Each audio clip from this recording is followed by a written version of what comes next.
श्री ओम नमः सिद्धेभ्यो ओम नमः सिद्धेभ्यो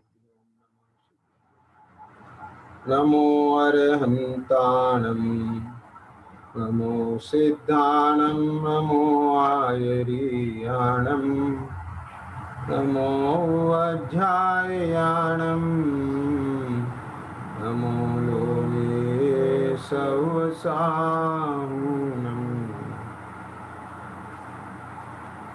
तीन भुवन में सार वीतराग विज्ञानिता शिव स्वरूप शिवकार नमः प्रियोग समारिते।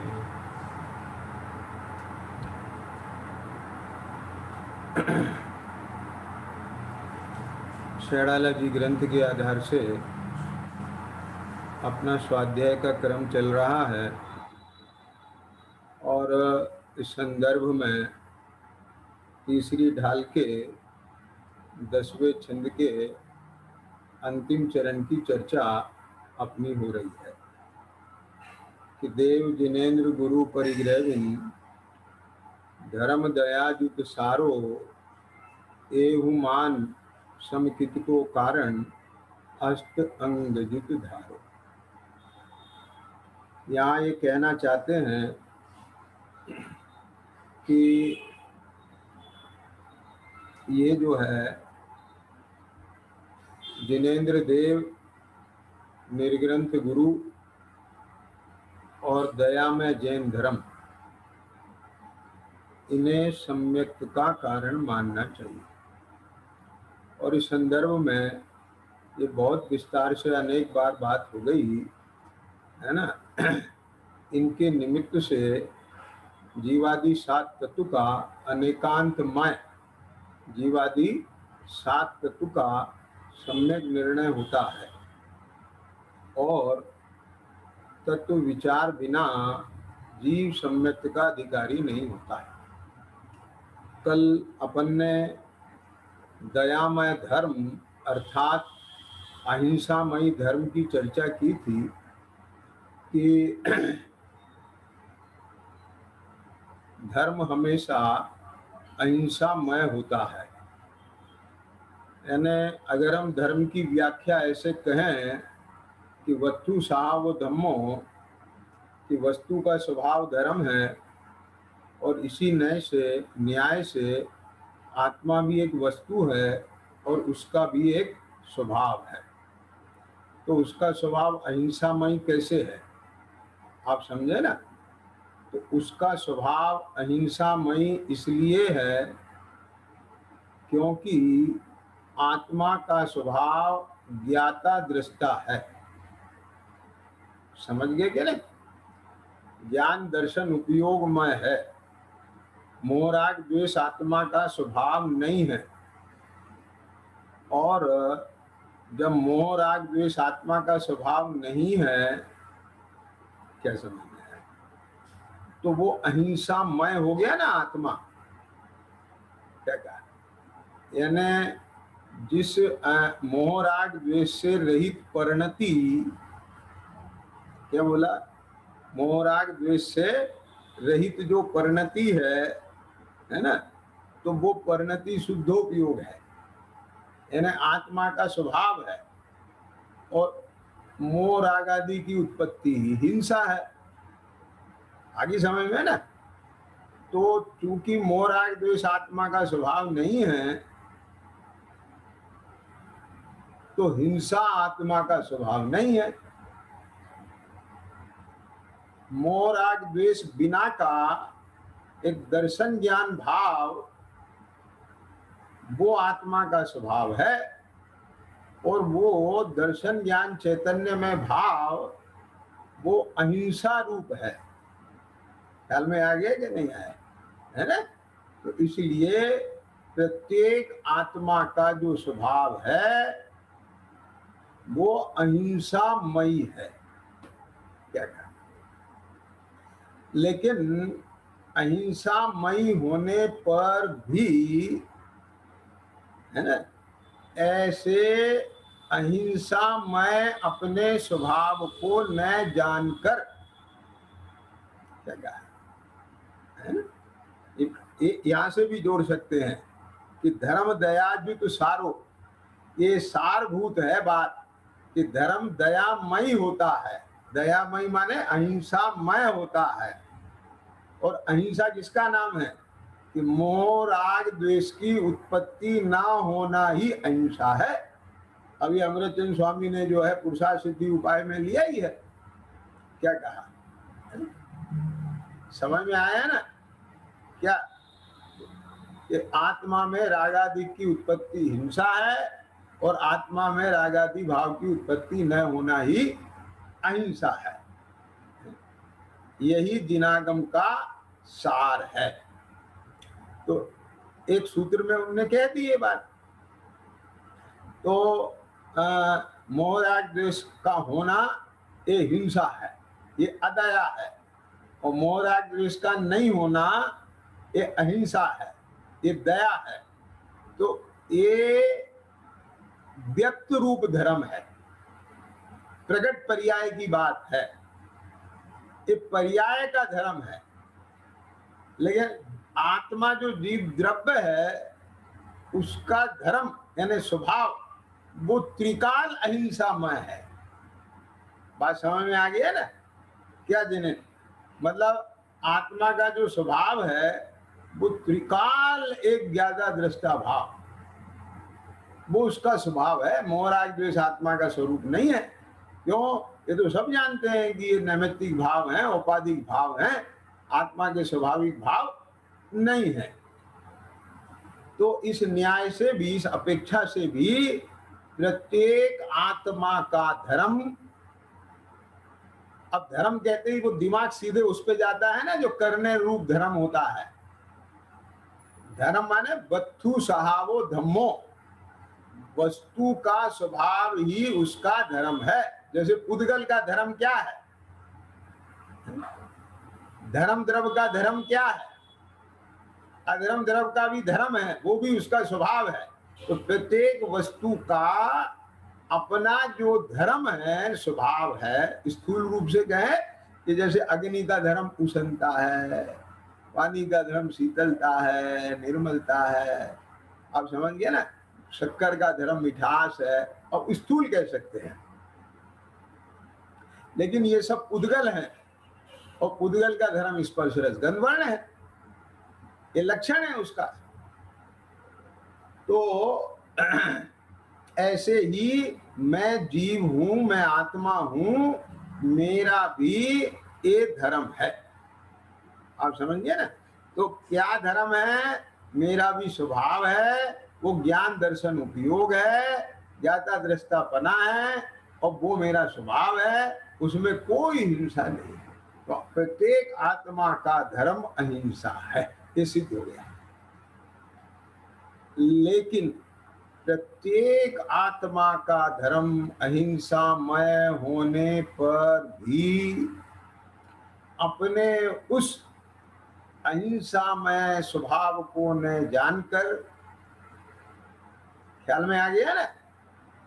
अपने को कर्मोपाधि रूप जानकर, मानकर, अनुभव करने पर ये अधर्म रूप प्रवर्तन करता है। अब इसे कहें तो अधर्म रूप प्रवर्तन करने का मतलब क्या है? कि ये हिंसा रूप प्रवर्तन करता है। क्यों? क्योंकि ध्यान से सुनना,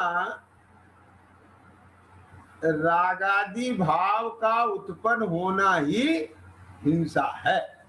तो जिन जीवों के निरंतर रागादि की उत्पत्ति चल रही है, तो वो हिंसा रूप तो हो गया कि नहीं हो गया? अधर्म रूप हो गया कि नहीं हो गया? क्या कहा? तो जितने भी शुभाशुभ भाव हैं उन्हें अशुद्ध उपयोग कहा है। फिर अशुद्ध उपयोग के दो भेद दिए हैं, शुभोपयोग और अशुभोपयोग। लेकिन एक बात में कहें तो दोनों ही अशुद्धोपयोग हैं, और जो शुद्धोपयोग है वो धर्म है। क्यों? क्योंकि वहां राग द्वेष नहीं है।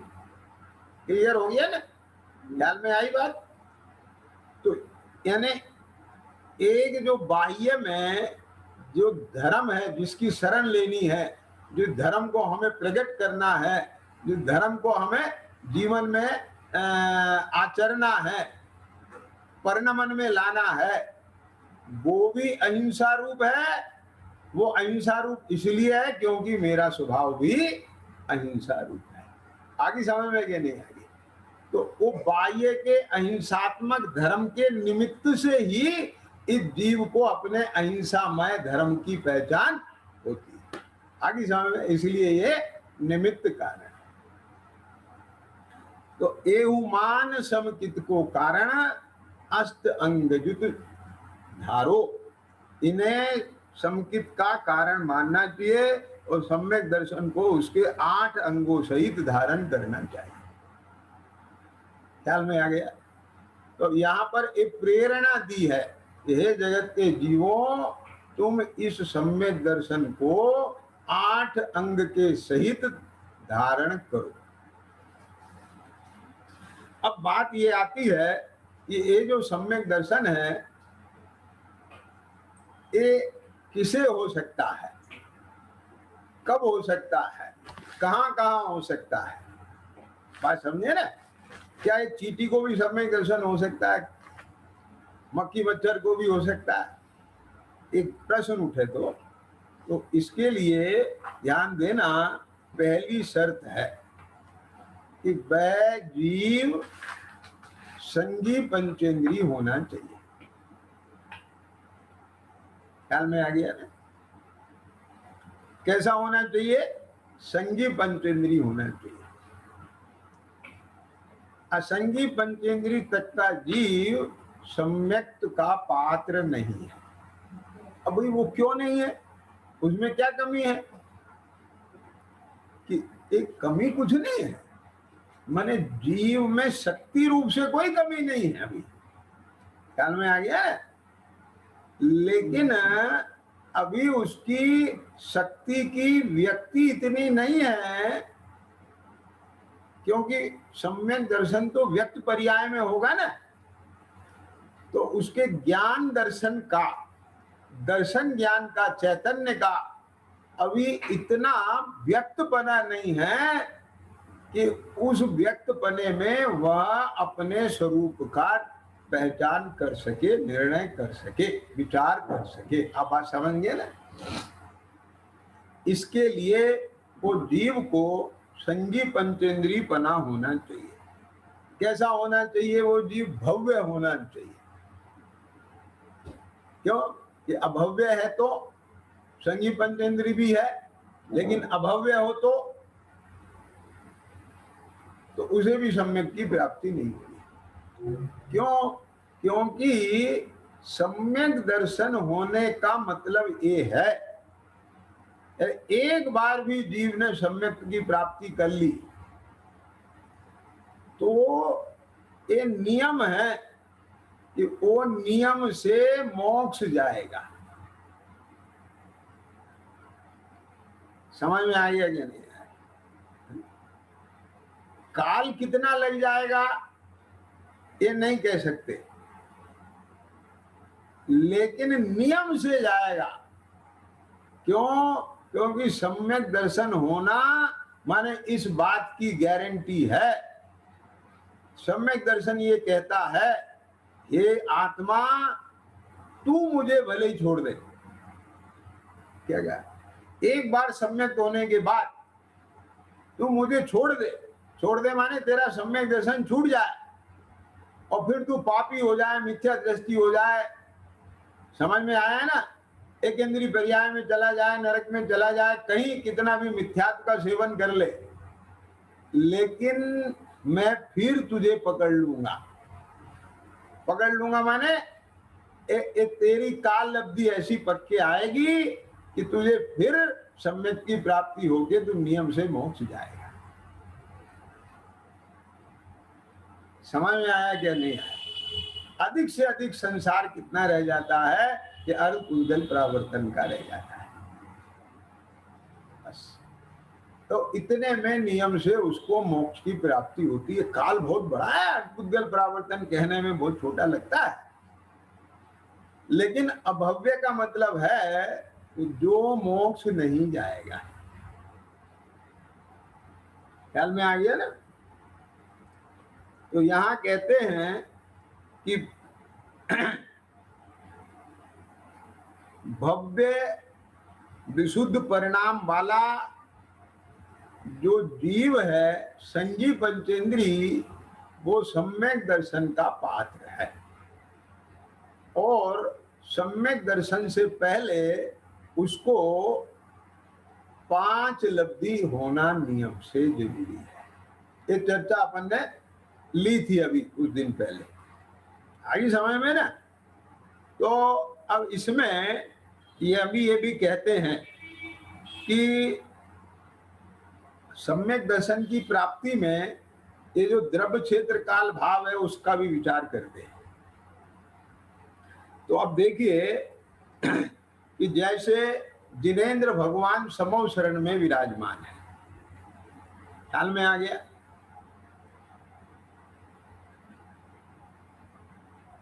तो उनके निमित्त से हो रहा है। तो वो क्षेत्र हो गया, समो शरण क्षेत्र हो गया, जिनेंद्र भगवान एक द्रव हो गए, और उसका काल अधिक से अधिक कितना रहना चाहिए? हर उद्गल परावर्तन रहना चाहिए संसार का। और उसके परिणाम कैसे होने चाहिए? कि उसके परिणाम कर्ण लब्धि के होना चाहिए। ठीक है। अब इस पूर्वक उस जीव को दर्शन मोहनी कर्म का उपशम होता है। अब ये जरूरी नहीं है कि समो शरण में ही होगा, उसको कहीं भी हो सकता है। ये तो एक देव साज गुरु निमित्त कहे हैं, पूर्व में उसने उसको देशना मिली हो ज्ञानी की, ख्याल में आ गया। तो और अभी वर्तमान में वो नरकादि में है, तो वहां तो कोई देशना नहीं मिलेगी ना, ख्याल में आ गया। अब देखिए इसमें तीसरे नरक तक स्वर्ग का देव जा सकता है, क्या कहा, वो संबोध सकता है। तो उसका जो धर्म श्रवण, उनने धर्म की बात सुनाई, वो निमित्त बन सकती है। उस जीव को स्वयं का जाति स्मरण हो सकता है। वहां की जो वेदना है भयंकर, वो भी निमित्त बन जाती है। वो वेदना कैसे निमित्त बन जाती है? शरद, उसको जब बहुत तड़फन होती है ना, आकुलता होती है ना, तो उसे ख्याल में लेता, अरे मैंने ऐसा क्या किया जिसकी वजह से ये मुझे आज दुख भोगना पड़ रहा है। तो उसके अंदर में वो सब जो मिथ्यात आदि भाव है, उसके प्रति विरक्ति आती है, विसुप्ता बनती है, और वो फिर जो है सम्यक के लिए पात्र बन करके और सम्यक को विशुद्ध परिणामों में धारण कर लेता है। तो वेदना भी निमित्त बनती है इसमें, ख्याल में आ गया ना? तो अब वहां पे तो नरक में तो जिनेंद्र देव है नहीं, निर्ग्रंथ गुरु है नहीं, बात समझ गए ना? ज्यादा से ज्यादा देव जा सकते हैं। तो ऐसा नहीं है कि वो सीधे हो ही हुए वहां निमित्त रूप में उपस्थित, ख्याल में आ गया? तो इसमें मतलब कहने का ये है कि मनुष्य आदि भव में, स्वर्ग में, तिर्यंचों में, तो यहाँ तो उसको ये निमित्त मिल सकते हैं, लेकिन नरक में नहीं मिलेंगे, ख्याल में आ गया? नरक में तो धर्म श्रवण निमित्त हो सकता है, जाति स्मरण निमित्त हो सकता है, ख्याल में आ गया ना? तो इस प्रकार से आगम में अलग अलग बातें आती हैं कि जैसे कर्म भूमि के मनुष्यों में और तिर्यंचों में सम्यक्त के निमित्त है जिनेंद्र भगवान का दर्शन, धर्म श्रवण, उपदेश का सुनना, जाति स्मरण और वेदना, ये 4 बाह्य कारण हैं। और ख्याल में आ गया ना? अब इसमें ये हो गए कर्म भूमि की बात, ख्याल में आया। नरक में तीसरे नरक तक धर्म श्रवण, जाति स्मरण और वेदना, ये 3 बाह्य कारण पाए जाते हैं। और चौथे नरक से लेके 7वें नरक तक केवल 2 ही कारण होते हैं, जाति स्मरण और वेदना। वहां धर्म श्रवण का कोई निमित्त नहीं है। क्यों? क्योंकि अभी बताया था ना, देव भी तीसरे नरक तक ही जा सकते। ठीक है। अब इसमें देव गति में मनुष्य गति की बात हो गई, तिर्यंत गति की बात हो गई। अब नरक गति में, उसमें देव गति में, तो देव गति में भवनत्रिक के देव, भवनत्रिक में कौन कौन आएंगे? भवनवासी, व्यंतर, ज्योतिष, तो और 12वें स्वर्ग तक इन लोगों के लिए जिन महिमा दर्शन, धर्म उपदेश का सुनना, जाति स्मरण एवं देव रिद्धि दर्शन है ना, ये 4 सम्यक के निमित्त बन जाते हैं। और 13वें से 16वें स्वर्ग तक वहां पर ये 3 ही निमित्त रहते हैं। ये कौन से है ना? देव रिद्धि के अलावा देव रिद्धि दर्शन नहीं बनता है वहां पर। और 9वें ग्रविक में जिन महिमा दर्शन नहीं होता है। क्यों? है ना? और 9 अनुदिश और 5 अनुत्तर विमान के देवों में वे मिथ्या दृष्टि जाता ही नहीं है, वे सब सम्यक दृष्टि ही वहां जाते हैं। तो इस तरह से कि वहां पर देव रिद्धि दर्शन निमित्त क्यों नहीं होता है कि उन स्वर्गों के देव अपने स्थान से आते ही नहीं है। ख्याल में आ गया ना? नीचे के स्वर्गों के देव आते हैं। हाँ, और समझ में आ गया ना? और ऊपर वे जो आपस की जो रिद्धियां होती है ना, देवों की महान रिद्धियां, उन्हें देख के उन्हें कोई विस्मय नहीं होता। जैसे मान लो यहाँ है ना कोई हल्के, जैसे एक बहुत पॉश कॉलोनी में कोई रहता हो, है ना, दिल्ली बंबई महानगर की पॉश कॉलोनी समझिए ना, जिनके हजारों मतलब मीटर में बंगले हों, और वहाँ सब एक से बढ़ के एक है। तो उन्हें एक दूसरे का बंगला देख करके, वैभव देख के कोई आश्चर्य नहीं होता है। लेकिन छोटी कॉलोनी का आदमी जाए, गांव का आदमी जाए, उसे देख के ऐसा कैसे, ये सब समझिए ना। तो वो क्या है कि इनका ऐसा वैभव है, ऐसा वैभव है, ये ऐसा आश्चर्य होता है, क्यों मिला इन्हें? तो फिर वो वहां से उसका तार जुड़ता है कि मैंने अपना जीवन प्रमाद में बिताया है, इसने कुछ अच्छा कार्य किया है, तो ऐसा सोच करके वो फिर जो है फिर उसे कोई रास्ता बनता है और वो आगे बढ़ जाता है। ऐसा समझ लीजिए, ख्याल में आ गया ना? लेकिन जहां विस्मय नहीं होता तो वो नहीं बनता। और नवग्रीविक में क्योंकि वहां के जो विमानवासी देव हैं वो नंदीश्वर आदि भी दर्शन के लिए नहीं जाते। समझ में आ गया ना? हाँ, और मतलब कहने का ये है कि उन्हें भी आपस की कोई रिद्धि विद्धियां देखकर कोई विस्मय नहीं होता है। तो इसलिए वो उनके सम्यक्तोत्पत्ति में ये 2 कारण नहीं माने गए। तो इस तरह से ख्याल में आ गया ना?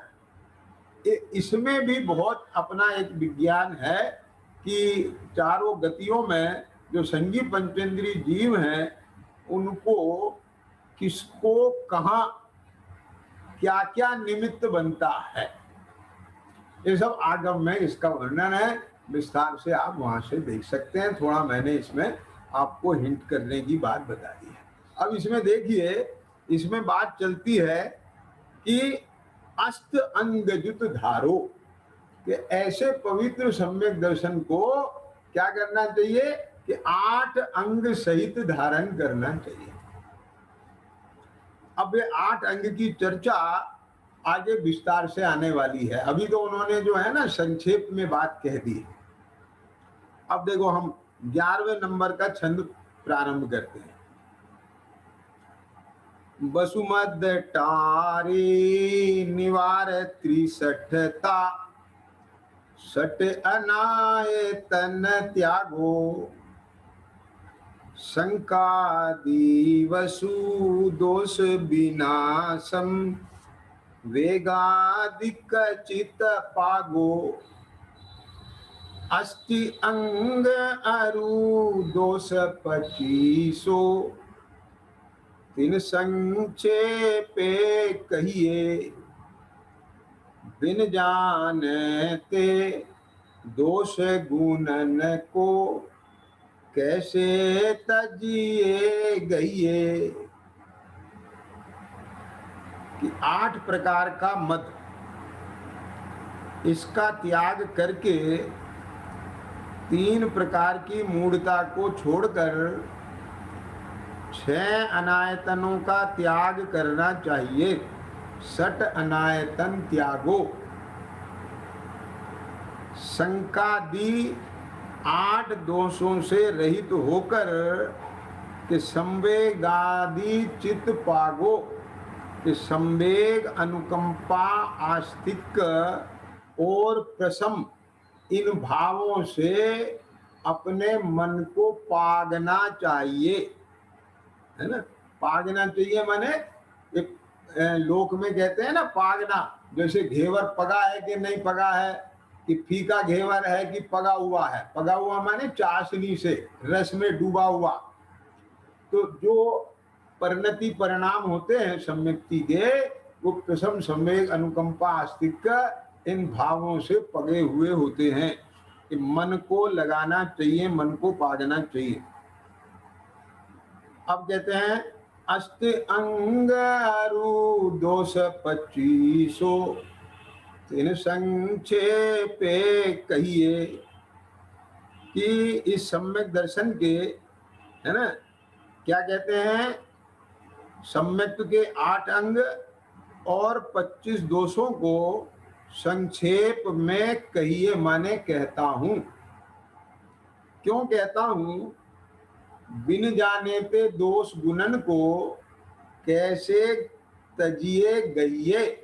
यदि आप गुण और दोषों का ज्ञान नहीं करेंगे तो दोषों को कैसे तजेंगे और गुणों को कैसे ग्रहण करेंगे। अब ये इस 11वें नंबर के छंद का एक अर्थ हो गया। अब आज समझ गए ना। तो अब देखो क्या कहते हैं यहाँ पर। अब ये जो सम्यक दर्शन है ना, इसके 25 दोष हैं। क्या मतलब? सम्यक दर्शन में दोष है क्या? क्या ये तो शॉर्टकट की भाषा है कि सम्यक के 25 दोष।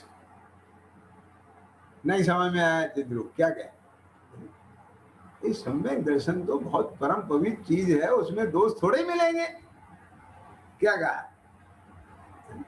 इसका मतलब ये है कि सम्यक दर्शन इन 25 दोषों से रहित होता है। ख्याल में आ गया है? ये सम्यक के 25 दोष, ये शॉर्टकट की भाषा है। इस सम्यक के दोष नहीं है ये। सम्यक तो इन दोषों से रहित होता है। सम्यक दृष्टि के आचरण में ये 25 दोष नहीं दिखाई देते, वही सम्यक दर्शन शोभायमान होता है। तो बात पकड़ में आ गई कि नहीं आ गई?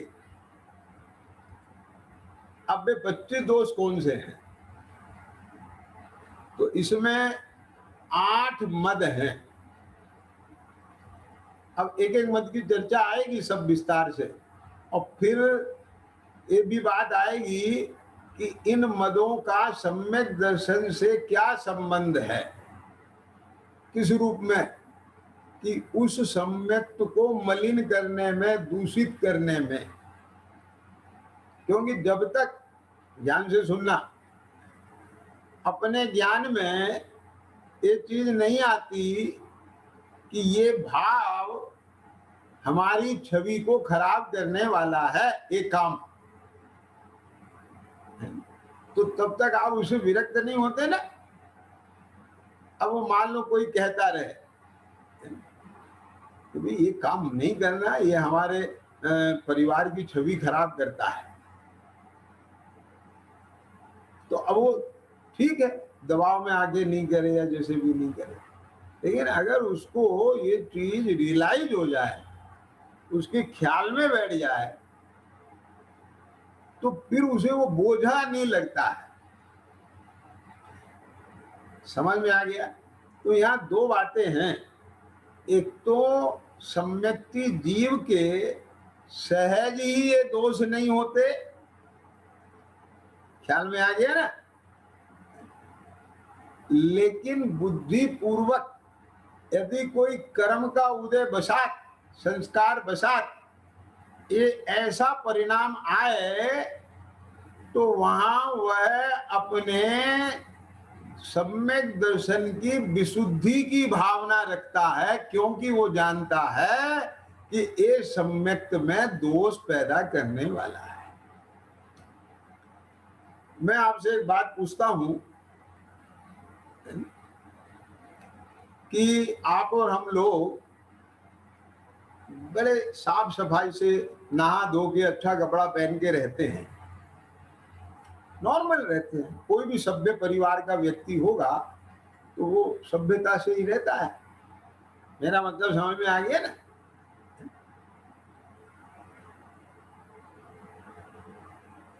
लेकिन अगर कहीं अपन जा रहे हो और हमारे चेहरे पे और कपड़ों पे कहीं से धूल आके बैठ जाए,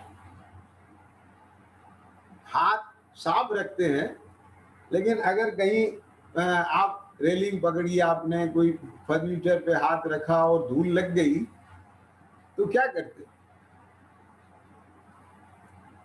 अब बात समझ गए ना? तो तुरंत आप रुमाल से साफ करेंगे, पानी से धोएंगे, साबुन पानी का इस्तेमाल करेंगे, ये सब करेंगे, ठीक। और दूसरे नंबर पे आपको हर समय ये भावना रहती है, धारा प्रवाह, उसके लिए आपको दिमाग नहीं लगाना पड़ता, हर समय माला नहीं जपना पड़ती कि जाएंगी क्या, कि मेरे हाथ साफ रहे। आई समझ में कि नहीं आई? तो हर समय रहता है भाव।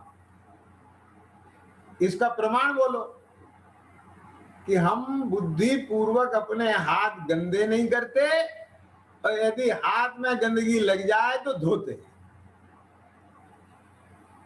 तो इसका मतलब क्या है कि हमारे चित्त में अपने हाथों को साफ रखने की भावना हर समय रहती है, कि मेरे हाथ मलिन ना हो, गंदे ना हो।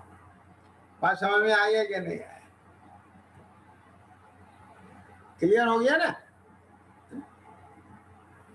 तो ऐसे ही सम्यक दृष्टि के, अपने सम्यक दर्शन के विशुद्धि की भावना हर समय रहती है। ख्याल में आ गया ना? क्यों रहती है?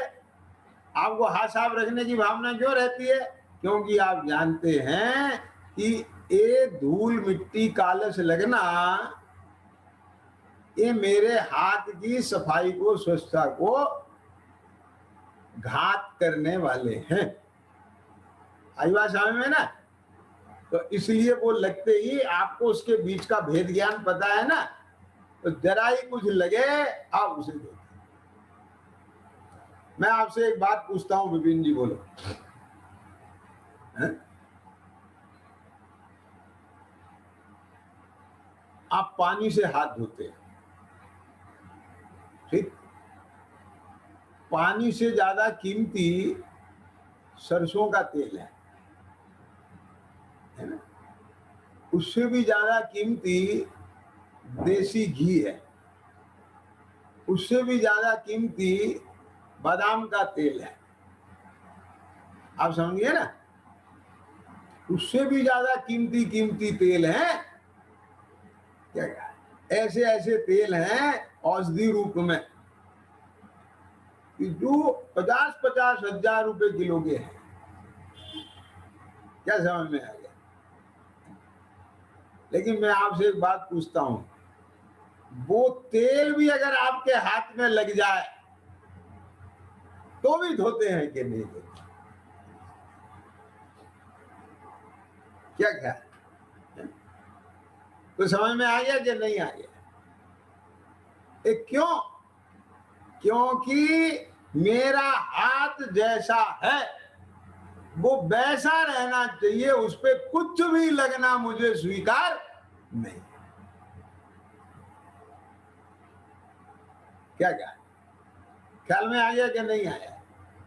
ये जो मुझे मेरी श्रद्धा में, मेरे ज्ञान में है ना, ये जो देव शास्त्र गुरु के निमित्त से क्या,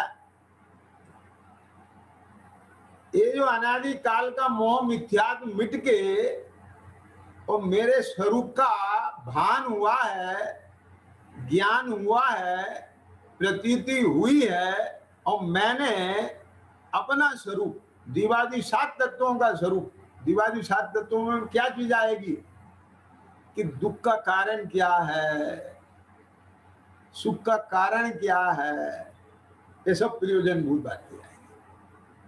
देवशास्त्र गुरु का स्वरूप क्या है, आगे बात ख्याल में ना। तो इन सब के स्वरूप का, स्वपर के स्वरूप का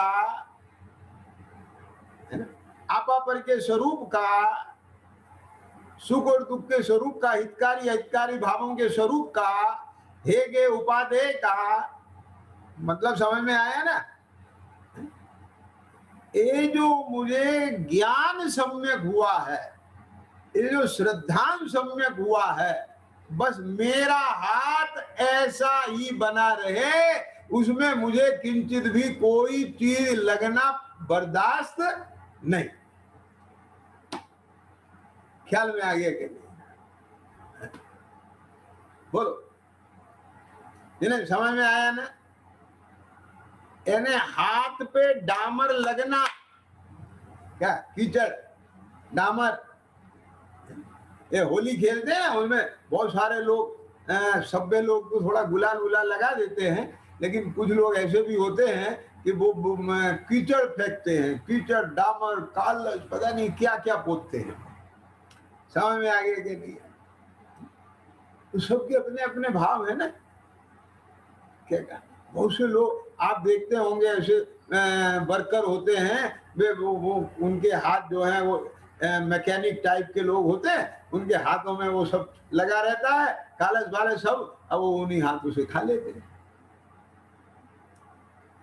उनका भी जीवन है, उनका भी व्यवहार है।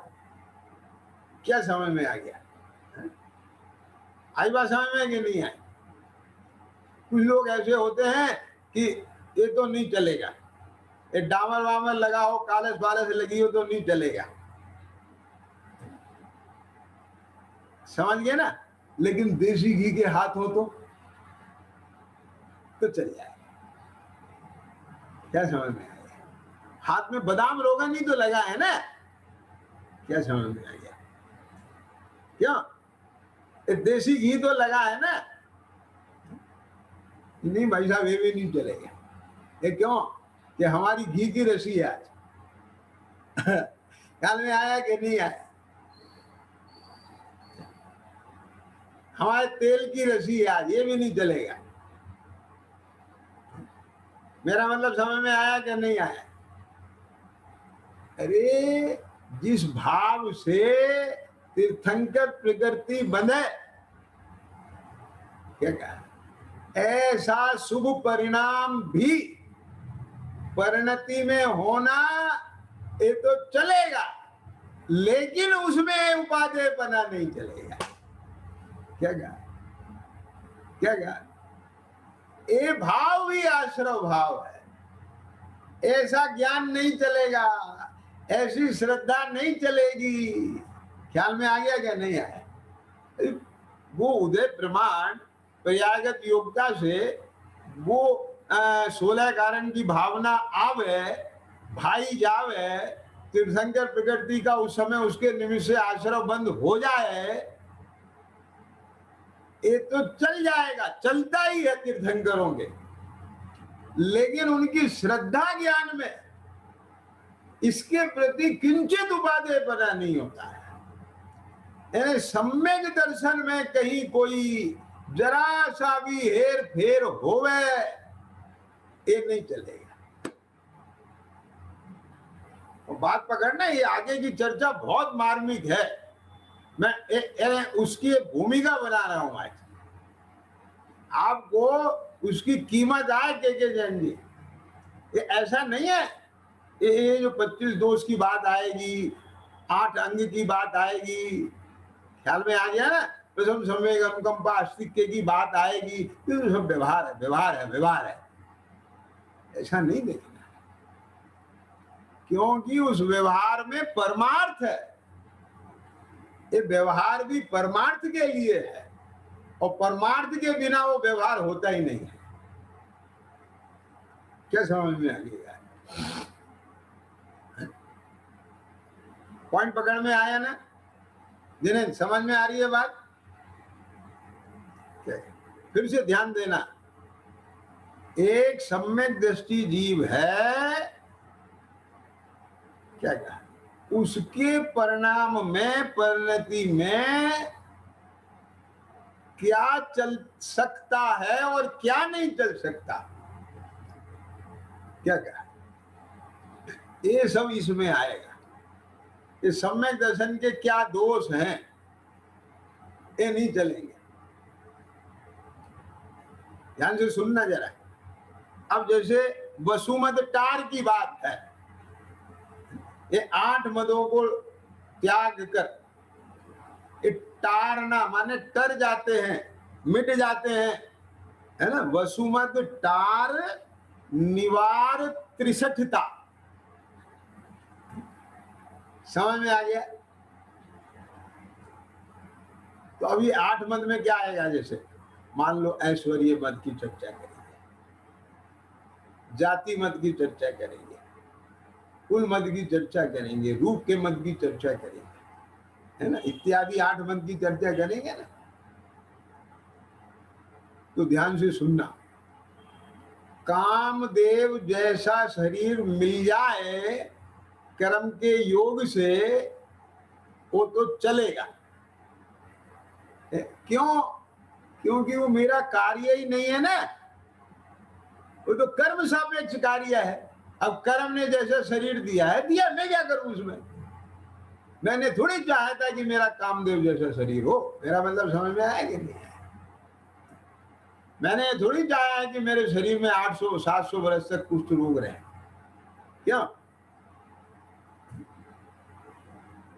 मेरी तो सनत कुमार चक्रवर्ती, ये जिनके रूप की चर्चा सुन के वो देव आया, वाह कितना सुंदर शरीर है, जबकि वो तेल मर्दन करा रहे थे, अभी नहाए धोए नहीं थे, सजे धजे नहीं थे। ख्याल में आया क्या? नहीं आया?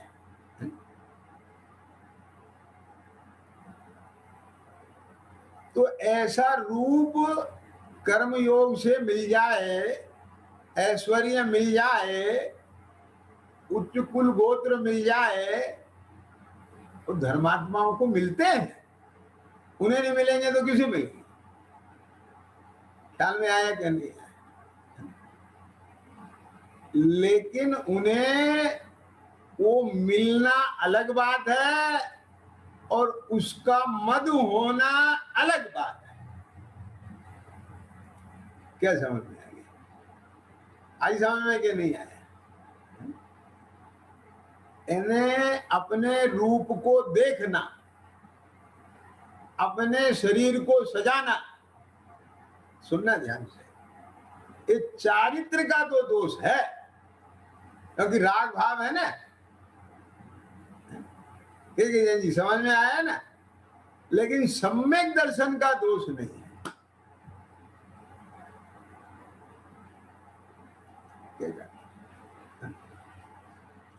आप बात समझे कि नहीं समझ में आई? अभी जो चर्चा चलेगी, ये सम्यक दर्शन इन दोषों से रहित होता है, ये एंगल से बात चलेगी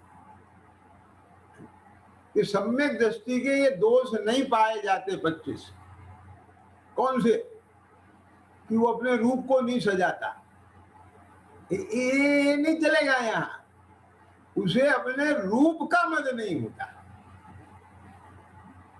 क्या समझ में आया?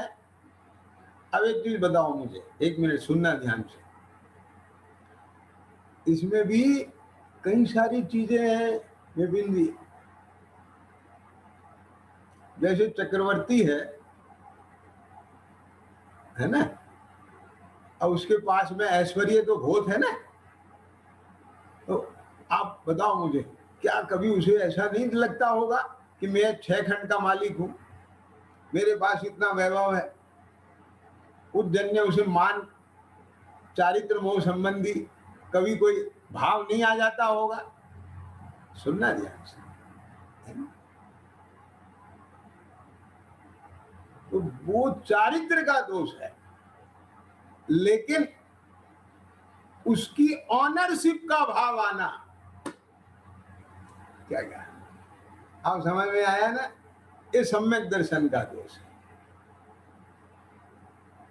कुछ पॉइंट पकड़ में आया कि नहीं आया? धनपाल जी क्या कहा? इस सुंदर रूप के प्रति राग होना ये चारित्र का दोष है, लेकिन ये रूप मेरा है, ये एकत्व होना है सम्यक दर्शन का दोष। क्यों जी? एक बात बताओ, ये बैंक मैनेजर, ब्रांच का बैंक मैनेजर होता है, वो भी तो जरा अकड़ पकड़ के बताता है मैं उतनी बड़ी बैंक का मैनेजर हूं। करोड़ों रुपए का ट्रांजैक्शन रहता है, करोड़ों रुपए मेरे हाथ में रहते हैं।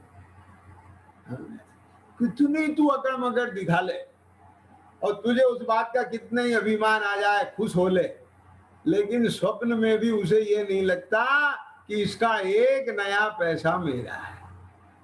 ये दोनों बात अलग अलग नहीं है? कुछ आई समझ में कि नहीं आ गई? क्या? तो ये ज्ञान में आके उसका राग अलग बात है, लेकिन उसमें एकत्व, स्वामित्व, ममत्व, कर्तृत्व और उस जो राग आया है उसे, उस राग में उपादेयत्व, ये अच्छा है। ये सब सम्यक दर्शन का दोष है। अब आया समझ में कि नहीं? ये सारी चीजें अपने समझने की हैं। तो इसलिए जो अब आगे आने वाली चर्चा है ना, वो भी बहुत महत्वपूर्ण चलेगी। इस एंगल से चलेगी, मैंने आपको उसका टेलर बताया है। कुछ आई बात समझ में कि नहीं आई? है? क्या बोला धनपाल जी? ये मत सोच लेना कि अब तो बस असली काम तो हो गया, जीवादि 7 तत्व के भेद ज्ञान की चर्चा आ गई और उसमें कैसे विचार करना, कैसे सम्यक दर्शन होता है। अब तो वो 8 मतों की बात आएगी, वो तो अपन पढ़ लेंगे। अब तो हमको सब पता है ये 6 अनायतन कौन से होते हैं और वो 8 दोष उसके विपरीत हो जाते हैं और वो 3 मूर्ताएं होती हैं, वो तो हमारे है ही नहीं। क्या समझ में आया ना? क्या वो 6 अनायतन तो हम में है नहीं, समझ में? 3 मूर्ता हम में है। कांछा वांछा शंका हम करते ही नहीं। ख्याल में आ गया ना? लेकिन इसको तात्विक दृष्टि से, इसको वैज्ञानिक दृष्टि से एक एक चीज समझने की है। इससे आपके बहुत सारे क्लियर होंगे बात। अभी बात समझे ना? जैसे ये उदाहरण ही दिया है अभी कि वसुमद टार निवार त्रिसठता सठ अनायतन त्यागो। क्या समझ में? अभी 6 आयतन की चर्चा चलेगी, तो 6 आयतन में कुदेव कुगुरु कुधर्म उनके सेवक ख्याल में आ गया। तो उस पर भी प्रयास करेंगे कि उसका एक सही प्रकार का कॉन्सेप्ट स्वरूप जो है वो ज्ञान में आए। लोगों को ऐसा लगता है कि उधर को देख भी लिया ना तो अब सम्यक दर्शन हो जाए, अछूते हो जाएंगे, और अंदर में को वासनाएं पड़ी रहती हैं, वे पकड़ में नहीं आती। आगे समय में क्या नहीं है। तो बहुत सारे एंगल से ये सब चर्चाएं। अब बाकी तो योग्यता है, कितना क्या होता है आप समझ में आया ना।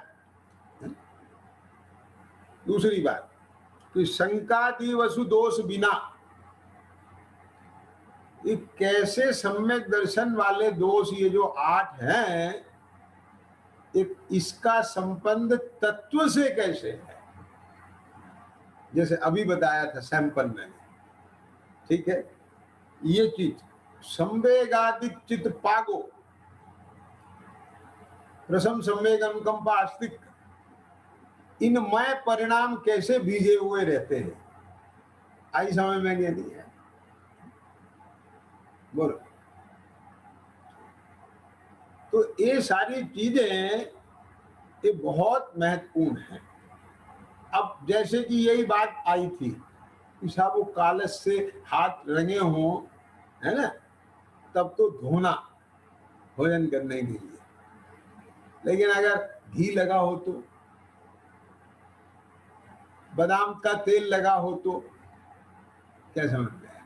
तब क्या दिक्कत हो, तो खाने ही हो गए, शुद्ध है, सोले का है। तो उनके हाथों से अगर हम किसी दूसरे जीव को भोजन परोस दें तो क्या दिक्कत है? समझिए ना, नहीं चलेगा। मैंने तुम्हारे हाथ किसी चीज से रंगे हुए नहीं होना चाहिए। पॉइंट समझ में आया ना? एक चीज महत्वपूर्ण है, एक क्यों? क्योंकि वो भी नहीं होना चाहिए, वो दोष है, कुछ भी मिलाना ही होना चाहिए। तो ऐसे ही ये सम्यक दर्शन ये निर्दोष होता है, इसमें क्या क्या दोष माने जाएंगे और उनको 25 में बांटा गया है। तो ये सम्यक दर्शन उन 25 से रहित ही होता है, ख्याल में आ गया। और 8 अंग सहित होता है, और संवेग अनुकंपा सिक्ख प्रसम भाव इनसे रंगा हुआ होता है, तो वह सम्यक दर्शन शोभायमान होता है। उनकी चर्चा अब आगे संक्षेप से की जाएगी। माने दौलत राम जी कह रहे हैं क्योंकि उनने संक्षेप में ही की है, विस्तार तो हम करते हैं। ख्याल में आ गया ना? आप कहोगे बोले संक्षेप में कहाँ करते भाई साहब, इसलिए मैंने कह दिया है कि वो संक्षेप में लिख रहे हैं, लेकिन अपन विस्तार से उसे सुनेंगे, समझेंगे, पढ़ेंगे कि क्यों। क्योंकि अपन तो जितना ज्यादा विस्तार होता है मत्ते हैं तो उसमें से अपना लाभ निकलता है। ख्याल में आ गया? क्योंकि बिना जाने गुण दोषों को कैसे हम दोषों को छोड़ सकते हैं, कैसे गुणों को ग्रहण कर सकते हैं। मेरा मतलब समझ में आया? अब कोई एक तर्क लगाए कि बोले तेरे हाथ पे 50,000 रुपए किलो का तेल लगा है, तो ये तो अच्छी बात, उसमें क्या दिक्कत है, लेकिन नहीं चलेगी। बात समझ में आई है कि नहीं? तो ये सब चीजें ये जानना जरूरी है ना। नहीं जाने तो फिर ज्ञान कैसे निर्णय लेगा कि क्या ग्रहण करना है, क्या छोड़ना है। आगे समझ में कि नहीं आगे? इसलिए वो भी अपने ज्ञान में विस्तार से आना चाहिए। उसकी चर्चा अपन कल से प्रारंभ करेंगे। अभी मैं यहीं पर विराम लेता हूँ। ओम नमः शिवाय। सहजानंदी शुद्ध स्वरूप